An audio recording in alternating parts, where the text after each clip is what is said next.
Welcome to the Covenant Path, the special edition of Come Follow Me, where each week we explore different ways in which we can drink more deeply into the Scriptures as instructed by the Holy Ghost. This week, it is Doctrine and Covenants 23 through 26. And, well, let's get started. First of all, I'm going to jump over to the Gospel Library here. And just to remind you, this is the home page of the Gospel Library. It's found by, we come down here and see that little house there. That's what I touched on. And I just want you to know that you can edit this. Mine is going to look different than yours as I look at it here. And see right here it says Edit Home. And I can also, well, it's not showing. Oh, here it is, way over here. I can get the cursor to be on it. Okay, let's get the cursor here. There we go. And you can also edit the home right there. Now, what does it mean to edit the home? Well, you can decide what you want in your home page, the order you want them. You just grab these little horizontal lines and you drag up and down. You know how to do all of that. And if you go down further, for example, these are things that are available that I don't use. Tip of the week and daily study. And so, and if I tap on one of these, for example, the verse of the day, I can tap on that and it'll throw it down to the bottom. And I can bring it back up. So you may want to play around with this a little bit and get it just the way you like it. I like to have my study tools right there at the top, and then I like to have Come Follow Me next. So let's get into the Doctrine and Covenants. Now, each week we have new listeners, so I'm just going to say this again. I'm going to go to Doctrine and Covenants. I'm going to go to D23. That's all I type in there, and I just look for D23. There's Deuteronomy. Well, I don't want that. And so we're looking for Doctrine and Covenants 23. And I'm going to tap on that, and here we are. Now, again, I strongly suggest you go into the Gospel Library and use, and I'm going to jump to those real quick here, go into Scripture Study. Now, Scripture Study is something that I set up, okay? That is a custom collection. And go back to one of my previous episodes and you can learn how to do that, or contact me personally and I'll review it with you if you're having trouble with it. But in there I put in Joseph Smith Revelations and Revelations in Context. And I always go to those because I want to know the backstory. I want to know the history. And I'm going to tap on these three dots up here and go back to on history and take me right back to Doctrine and Covenants 23. Now look what you've learned without even thinking about it. There's a history. You can go back to where you were during the day, or during that hour, like in Sunday school, and just, especially if you're a teacher, you can just jump back and forth, and it's very easy, and it's all very easy for the class also. Okay, now this is, there are 5 people who revelations are given to, and what I did is I just like to separate them. I used blue. You may want to use red or use something else, but I can see, who's being the revelation who is for very, very quickly here. Now, in verse 1, it says, "Behold, I speak unto you, Oliver, a few words. Behold, thou art blessed and art under no condemnation, but beware of pride, lest thou shouldest enter into temptation." How many times is pride mentioned in the Scriptures? How can you find that out? Now, again, all of this based upon that as you study the Scriptures, you have prayer. You start with prayer. And as you study the Scriptures, one suggestion, you might want to read all 7 verses and then go back to the top and read again. And read much slower. And maybe the Spirit guides you. It did me. It doesn't mean it's going to be the same thing for you. We're all different. We're all learning at different levels. But the Spirit just said, how much is pride mentioned? How many times within the scriptures? Wow, that's a good question. And so I went to find that out, and the Spirit was guiding me and saying, it's mentioned a lot. And my point is, it's a serious problem. This is what destroys relationships. It's what destroys membership in the church. It's what draws us away from the Spirit that can teach us, and it draws us away from Heavenly Father and Jesus Christ. Now, how do you find what pride, how many times it is in there? Well, there are several ways. I could go to search over here, and I'm not going to take all the ways, because if you really want to know how to use the Gospel Library, contact me. It's in the notes. And I will meet with you one-on-one and go into this a much deeper way. But I'm going to type into pride. And oh, by the way, the new edition version just came out for the Gospel Library, 7.4. I'm working from my memory. I think it's 7.4. And so you might want to update your app, because there's some AI features in there. And again, call me, email me if you want to know more. So I typed in pride here. And this is where I'm actually going to hit the search button. And here we go. And here's all the places that pride is mentioned. Now, if I want to get an actual account of that, there's another way that we would have to do that. But that's not what this episode is about, and this is not what this podcast is about. So again, if you want to know, put something in the show notes and say, well, how can I find out how many times pride is mentioned in the scriptures? And I will work with you on that. Okay, so I'm going to go back up here now. There's no 3 dots up here. I have to hit cancel, and I have to hit clear, and I've got to go back over here. And that puts me right back to Doctrine and Covenants 23. So pride really kind of caught my attention. When I say caught my attention, I mean the Spirit spoke to me. Just an impression I get that perhaps you should look at that a little bit seriously. And I did, and I actually have a note right there. In fact, AI just started to turn on. That's why it's all purple around the edge. But I have a note here, and I'm not going to show my note. I don't show what I've learned. I want you to learn. But these are things that you can do to study the scriptures. Okay? All right. Now, verse 6. I find it interesting. Take up your cross. This is to Joseph Knight. Take up your cross. Have I taken up my cross?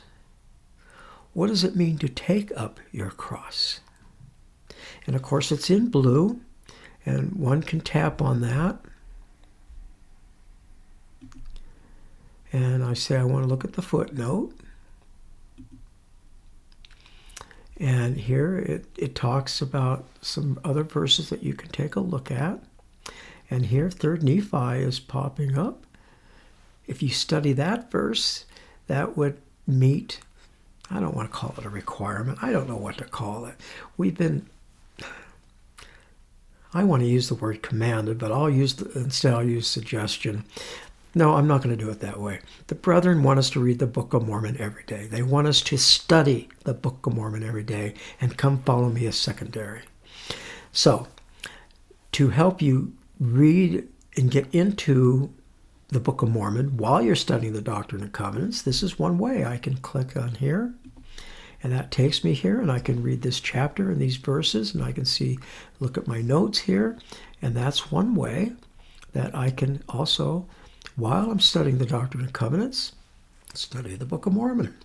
All right, but let's get back to verse 6 and this, have you taken up your cross? Something maybe to think about. Did the Spirit speak to you about that? Huh? Okay. Let's go to 24. There, section 24. I'm going to have to use my finger there. Okay. And in verse 24, let's see, section 24, verse 8, Be patient in afflictions, for thou shalt have many, but endure them. For I am with thee, even unto the end of the days, thy days. Am I patient? That is actually one of the attributes of Christ, to be patient. Am I a patient in my afflictions?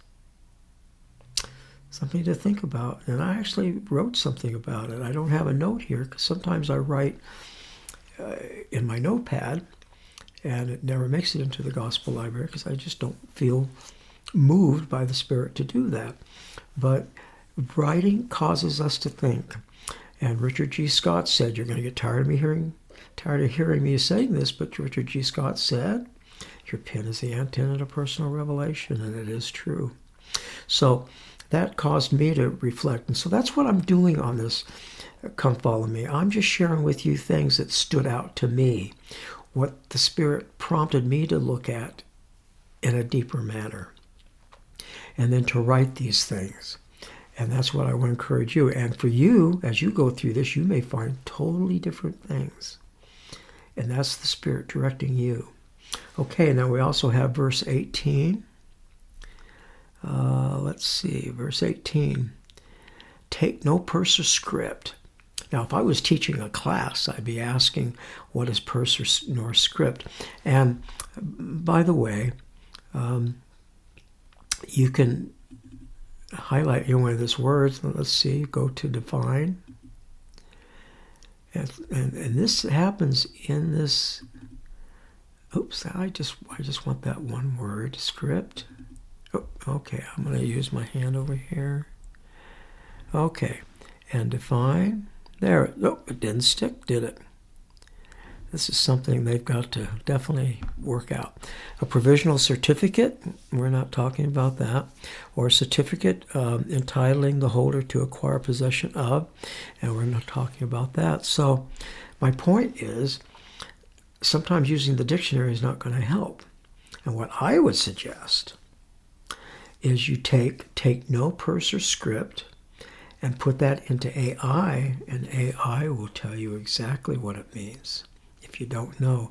And then the AI I use Perplexity. Perplexity gives me the resources. In fact, let's do that. I'm going to come over here. I'm going to copy this. I'm going to copy it. And then I'm going to go to Perplexity, and I'm going to type in, please explain what the following means. What is purse? Oops, helps if I spell it right. Purse or script. And I'm just going to come down here and let's watch what happens. So it just takes a few minutes, actually a few seconds, I mean.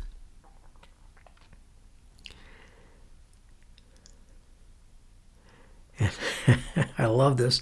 It tells me purse or script, but script refers to, and let's see, is it telling me if it refers to a sum of money, specific person? And we know this is also found in the New Testament. And so what I'm going to do is a follow-up question because it's not quite giving me what I want. So that is wonderful, but I want to know the meaning as used in the New Testament. And let's see what we get here.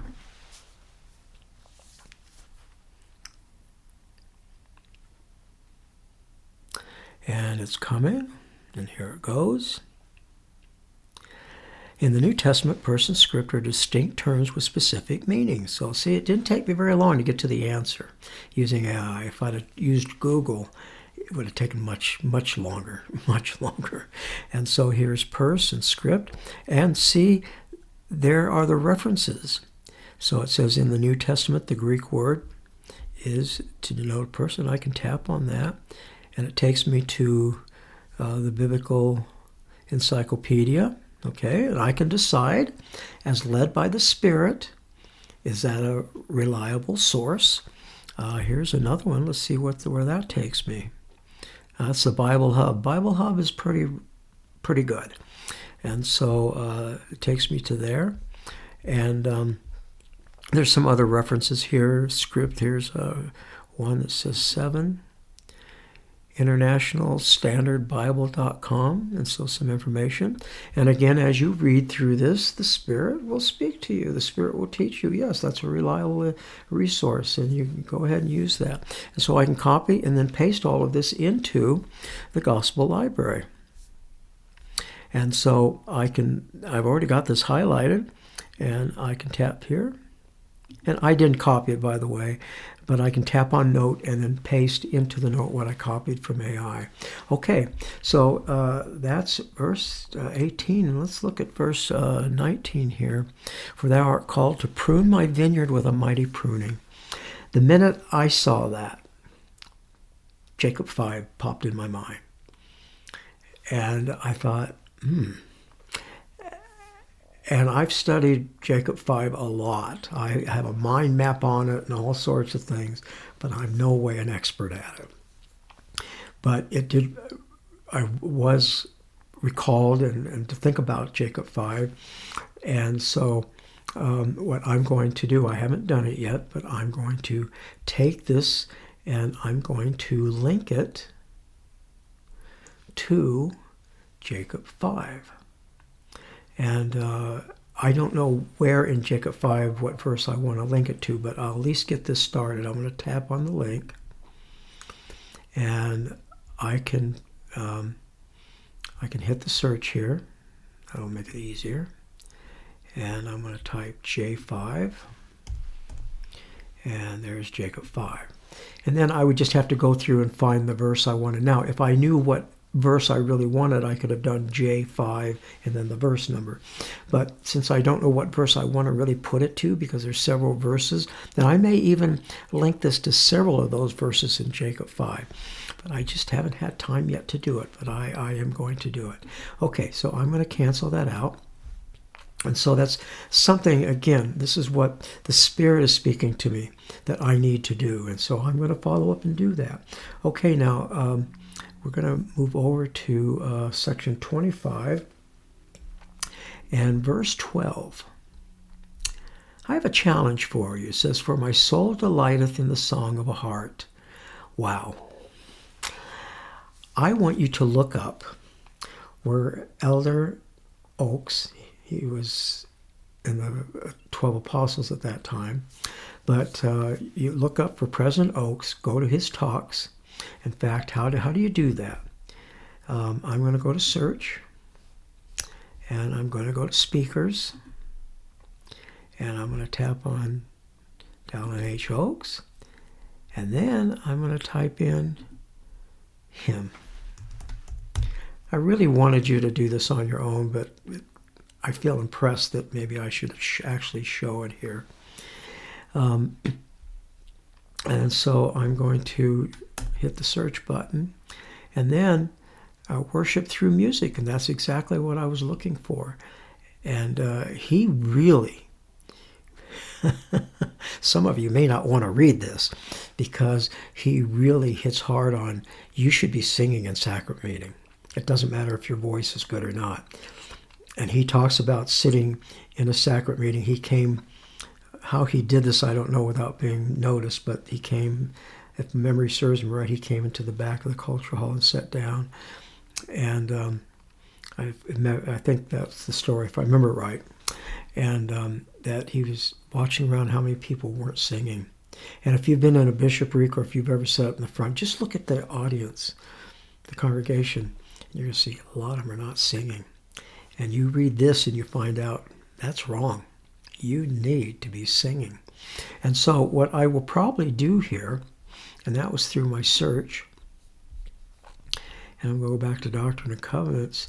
In fact, let's see, that's verse 12. I'm going to do that right now. So I'm going to tap on here. Oops.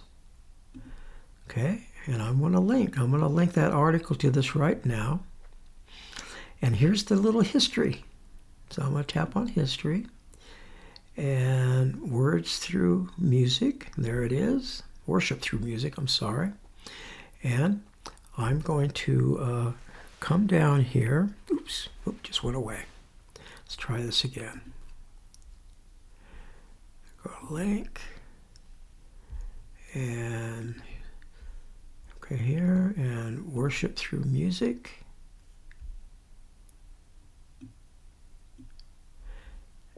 And okay.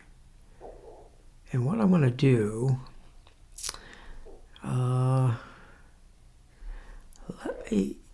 going to come down where I've highlighted something here. So I'm looking, let's see if that shows up here. It may not.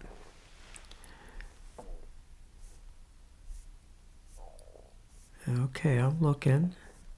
Okay, when it found it here, it's not showing my highlights, which is fine.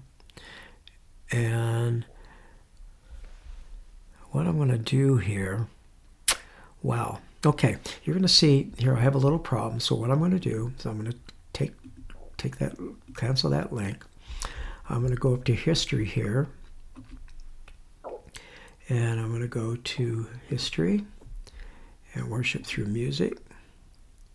And I'm going to get this up here. Well, what I want is the title. And wow, it's not letting me do what I want. Because really what I want is the title of this. And it's not letting me do what I want here. Okay, so what I'm going to have to do, okay. Here, the first presidency has said, okay, so I'm going to link to that paragraph now that I can see where it's highlighted. It's under the first presidency. So I'm going to go back to 25, go to 12, tap on this. You see, studying the scriptures requires some work and even using the gospel library. And by the way, I know there's other apps out there, but there is no perfect app out there. You give me any app and I can find fault with it. So just be patient here. And so I'm going to scroll down this a little bit, and I'm looking where it said, and I hope that I can find, okay, here's the first presidency. And I'm going to tap on that. Okay, you can see the blue line. And now I'm going to add this. And then I'm going to save it. And now, these two, that article or that conference talk by Oakes and this verse are now linked. All right. Let's go to a voice to all, verse 16. And verily I say unto you, this is my voice unto all. So all this up above applies to you and me. And so I need to go as what I would do, and what I have done, is I read this and I go, all this applies to me. Okay, let's go back up, and I'm going to list on my journal, my notepad, or whatever you want to call it, what are the key things that applies to me? Because remember, it says it all applies to me. So right here it says, walk in the paths of virtue before me. Do I walk in the paths of virtue? What does that mean? If you write these things, if you just pause, just listen, the Spirit will teach you or guide you to where you can find it. Okay? And so then I would go and list all those things that would apply to me in this. And then I'm going to go over to 26 and 26. It's very short here. Verse 1. Behold, I say unto you that ye shall let your time be devoted to the studying of the Scriptures. And I think that's a great end to this podcast. We've got to study the Scriptures. They need to be studied every day. And that includes the Book of Mormon every day. And as we do that, and as we ponder, as we write, marvelous things happen. You start changing inside. and it starts being reflected on the outside. And you just become more Christ-like. You could look back after a year and go, oh, I'm not the same person I was. I'm not sure how, but maybe I'm just more patient with people. But when we study the scriptures daily, study them, not listen to them. Now, listening to them is a whole situation, and I've talked about this before. You may have sight problems. You may be totally blind. Of course, you're going to listen to the scriptures, and there's nothing wrong with that. But then you need to listen and then pause and think. And if you have sight problems, then record your impressions, and then listen a little bit more, record your impressions, and so forth. But in general, for those that have been blessed with good sight, we need to study, we need to read. In fact, it's even been suggested that we read aloud if we can, and I've mentioned that in the past, that we've been actually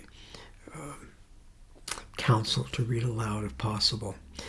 There's magic in these words of any of the scriptures, and we really need to take the time to do this. All right, that'll do it for this week, and you have a blessed week.